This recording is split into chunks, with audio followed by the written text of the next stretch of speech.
Halo, saya Gan Harhab, seniman fotografi yang berdomisili di Jogja. Berbicara soal serial foto saya berjudul Mardeker Foto Studio yang saya buat pada tahun 2014-2015. Sebetulnya saya ingin bercerita tentang sebuah bangsa yang kehilangan identitasnya. Asal kata Mardeker sendiri itu diambil dari bahasa Sanskrit, Mahardika, yang artinya adalah merdeka. Pada sejarahnya,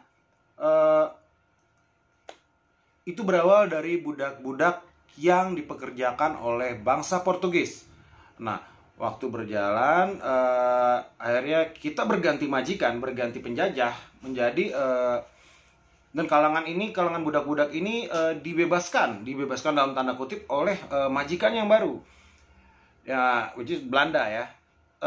Sebetulnya kalangan ini tidak dimerdekakan, tidak dibebaskan. Mereka hanya diganti agamanya dari Katolik menjadi pemeluk Protestan.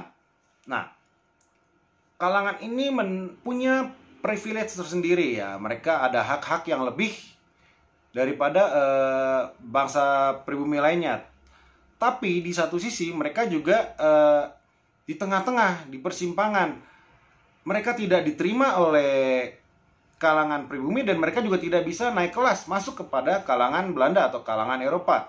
Mereka ada di tengah-tengah sampai akhirnya pada Indonesia merdeka tahun 45 sampai 49 mereka benar-benar ada di satu titik persimpangan. Mereka harus memilih apakah mereka akan tinggal di Indonesia dengan segala konsekuensinya, ataukah mereka harus pergi ke Belanda, tanah, mengikut tuannya untuk menempati tanah baru itu. Tapi saya tidak akan bercerita di situ, saya akan lebih bercerita di karya saya. Jadi Mardeker Foto Studio ini adalah sebuah studio foto fiktif yang saya kreasikan, yang saya buat seolah studio foto yang memotret kalangan-kalangan Mardekers ini, kalangan-kalangan yang identitasnya ada di tengah-tengah. Tapi kalau kita kaitkan dengan konteks hari ini, misalnya ya,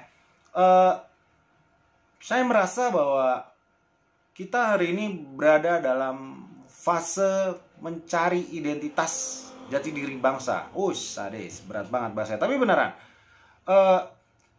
di tengah bombardir internet, di tengah perang kultural yang sedang terjadi tiap hari berlangsung tanpa kenal jeda di internet ini, saya merasa bahwa bangsa kita ini, kita nggak usah ngomong bahasa Indonesia, kita bisa zoom out itu jadi region ke Asia Tenggara ataupun lebih luas lagi, kita ngomong Asia. Sebetulnya apa sih identitas kita tuh yang kayak gimana sih? Apakah masih ada atau tidak ada? Tapi itu bukan melulu hal yang negatif, tapi itu juga tentu banyak hal-hal positif dari situ. Tapi kalau kita mau ngomong identity as a nation, itu saya rasa harus dikaji ulang, dan karya saya Mardeker Foto Studio ini mengajak kita berefleksi tentang itu, mengajak kita untuk berpikir tentang sebetulnya identitas bangsa kita tuh yang kayak gimana sih? Ataukah penting nggak sih identitas bangsa itu ketika kita udah menjadi bagian dari satu budaya global? Karya Mardeker Foto Studio itu bukan sebuah solusi, bukan pula sebuah jawaban. Karya itu hanyalah bagian buah pemikiran saya untuk kita kembali berpikir tentang masih adakah identitas sebagai bangsa, ataukah masih diperlukankah sebuah identitas kebangsaan itu? Saya Gan Harhab, Mardeker Foto Studio. Adios.